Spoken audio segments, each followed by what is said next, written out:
అమ్మాయికి అమూల్ పాప చదువుగానే డైరెక్ట్ గా మన ఊరు వచ్చింది. అందుకే ఈ యాల మనకి రోడ్డు వచ్చింది. మా కాలేజ్ లో మీది ఏ ఊరు అని అడిగితే ఆదిత్యపురం అన్నాను. అదెక్కడుంది, అసలు ఆ పేరు మీద ఊరుందా అని అందరూ జోకులేశారు. నేను అప్పుడే డిసైడ్ అయ్యాను, మన ఆదిత్యపురాన్ని ఆదర్శపురంగా తీర్చిదిద్దాలని. అంతేకాదు, అమ్ములు అంటే ఆదిత్యపురం, ఆదిత్యపురం అంటే అమ్ములు అనేలా చేస్తా. ఆదిత్యాపురం అంటే అన్నపూర్ణ, అన్నపూర్ణ అంటే ఆదిత్యాపురం రా. అమ్ములు బాగా నచ్చిందమ్మా. తను ఎలా ఉందంటే అచ్చం నీలా ఉందమ్మా. అమ్మలాంటి అమ్మాయి దొరకడం అదృష్టమే కదమ్మా.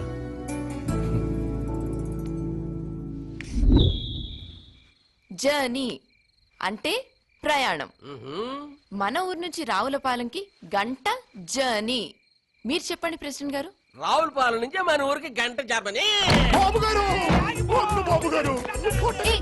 ఏమైంది రాము? పిలుస్తుంటే ఎక్కడికి పారిపోతావురా? బానిసలకింత అహంకారమా? రా బయటికి రా, ముందు బయటికి రా. నీ బతుక్కి ఇంగ్లీష్ కావాల్సి వచ్చింది ఏంట్రా? మనోళ్ళు ఇంగ్లీష్ మాట్లాడకూడదా బాబు? ఏ నాకు ఇంగ్లీష్ వస్తే మీ విషయాలన్నీ తెలిసిపోతాయని భయం కదూ? ఏంట్రా మళ్ళీ కౌంటర్ చదువు మనిషి ప్రాథమిక హక్కు. మీలాంటి వాళ్ళని చూస్తుంటే మన దేశానికి స్వాతంత్రం వచ్చిందా అనిపిస్తుంది. ఇతనికి మీకంటే ఎక్కువ ఇంగ్లీష్ నేర్పిస్తా. వెళ్ళండి. ముందురా, బంగ్లాకు వచ్చిన తర్వాత ఏదో మంచోడవని మనోడవని పనికి వస్తావని పైకి వస్తావని. నమస్కారం. హలో రాము, అందరికి నీ పేరు చెప్పు. What is your name? I name is Ramu. అయ్యో రాము, ఐ కాదు, మై నేమ్ ఇస్ అనాలి. చెప్పాను కదండి నాకు ఇంగ్లీష్ రాదని. తెలుగైతే పాటలు పద్యాలు బోల్డ్ వచ్చండి. పర్లేదు రాము, నీకొచ్చిందే పాడు. తేట తేట తెలుగులా తెల్లవారే వెలుగులా ఏరులా సెలయేరులా కదిలి వచ్చింది కన్నె అప్సరా, వచ్చి నిలుచుంది కనుల ముందరా.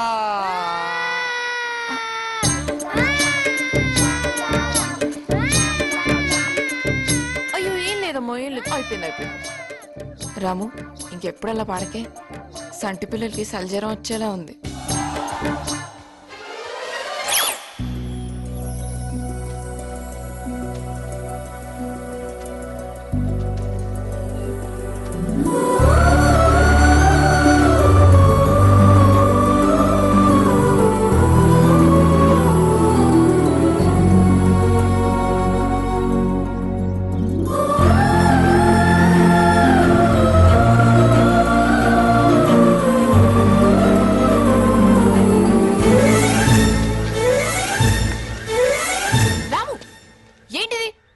ఉందా? వాళ్ళేనండి. ఆడింట్రా మనం చూసుకుంటాడా? ఏం చేస్తుంటాడు అక్కడ? నేను మిమ్మల్ని ఇలా వాటేసుకుంటే మీరు నన్ను తిట్టి పంపించేస్తారని, దాంతో నేను మీ దగ్గర ఇంగ్లీష్ నేర్చుకోవడం ఆపేస్తానని కాలేజీలో గట్రా ఏదో జాగింగ్ జాగింగ్ అది చేస్తున్నారండి. అయ్యో, అది జాగింగ్ కాదు రాము, ర్యాగింగ్. పద చెప్తా. మనుషులేనా మీరు? ఇతను నన్ను ముట్టుకుంటే నేను తిడతాను కొడతాను అనుకుంటున్నారు కదా. ఇప్పుడు చూడండి. చాలా చాలండి. ఆడేసాలంటున్నారు కదండి, ఇంకొదిలేండి. అమ్ములు ఇక్కడ జాగ్రత్త. రాము, ఈ రోజు నుండి నీకు మా ఇంట్లో స్పెషల్ క్లాసెస్. ఇంటికి వచ్చి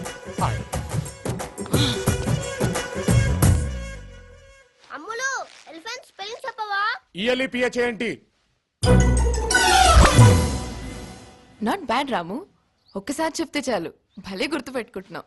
you are my favourite student. I love you. What? అంటే ఏంటండి? నేను నిన్ను ప్రేమిస్తున్నాను. ఏమిటన్నారు? అదే ఐ లవ్ యూ అంటే నేను నిన్ను ప్రేమిస్తున్నాను అని అర్థం. ప్రతివాడు ఐ లవ్ యూ చెప్పేవాడే. రాను రాను మంచి మర్యాద లేకుండా పోతుంది ఈ ప్రపంచంలో. 10వ తరగతి పాస్ అవడం, ప్రేమించేయడం. ఏమైందిరా ఊరి జనాన్నంతా తీసుకొచ్చావు? మా అమ్మాయి ఎంఏ డిస్టింక్షన్ లో పాస్ అయిందండి. ఈడేమో ఇంటర్మీడియట్ డిస్కో చేసి మన ఊర్లోనే టెలిఫోన్ బూత్ పెట్టుకున్నాడు. దీనికి చిన్నప్పటి నుంచి మీరే చదువు చెప్పారు కదండి, ఇప్పుడు కాదంత బుద్ధి చెప్తారని తీసుకొచ్చానండి. భర్తే ఉద్యోగం చేయాలి, భార్య వంట చేయాలి అన్న రూల్ ఎక్కడా లేదు. ఇద్దరు పెళ్లి చేసుకోవడానికి వాళ్ళ మనసులు కలిస్తే చాలు. కులాలు చదువులు కలవక్కర్లేదు. I love you. అవునమ్మా, నేను నిన్ను ప్రేమిస్తున్నాను. ఇది టిస్ట్ అంటే మాస్టారో, ముందు మీ సమస్యను తేల్చండి. కావాలంటే మేము కాసేపు ఎయిటింగ్ చేస్తాం. మీ తీర్పే మా తీర్పు. ఏంట్రా నువ్వు బాగుతుందా? ఓలేనా అమ్ములు పాప నీకు పాఠాలు చెప్తుంటే నువ్వేమో పాఠాలు చెప్తావా? ఒరే నిన్ను. ఆగండి, ఆ? ఇందులో తన తప్పేమీ లేదు. తనకి చనువు ఇచ్చింది నేను. తనకి నేనంటే ఇష్టం అని నాకు తెలుసు. ఏంటమ్మా ఇది? అవును నాన్న, రాము అంటే నాకు కూడా ఇష్టమే. నా మనసు తెలిసే వరకు తను మౌనంగా ప్రేమించాడే తప్ప బయటపడలేదు. ఎప్పుడు నాతో తప్పుగా ప్రవర్తించలేదు. తను చెప్పకపోతే నేనే చెప్పేదాన్ని. అయినా ఆడదాని మనసు తెలుసుకుని ప్రవర్తించే మగాడి కన్నా మంచి మొగుడు ఎక్కడ దొరుకుతాడు నాన్న? చాలా సంతోషం బాబు. నిన్ను చూసి చాలా గర్వపడుతున్నాను తల్లి. అమ్మాయి ఇష్టమే మా ఇష్టమయ్యా. మాస్టర్ ఒప్పుకున్నా మనం ఎంతరా? పదా మీ నాన్నతో మాట్లాడతాను. అంతే కదా మరి. పదండి, పదండి. మన రామయ్య పెళ్లి కొడుకా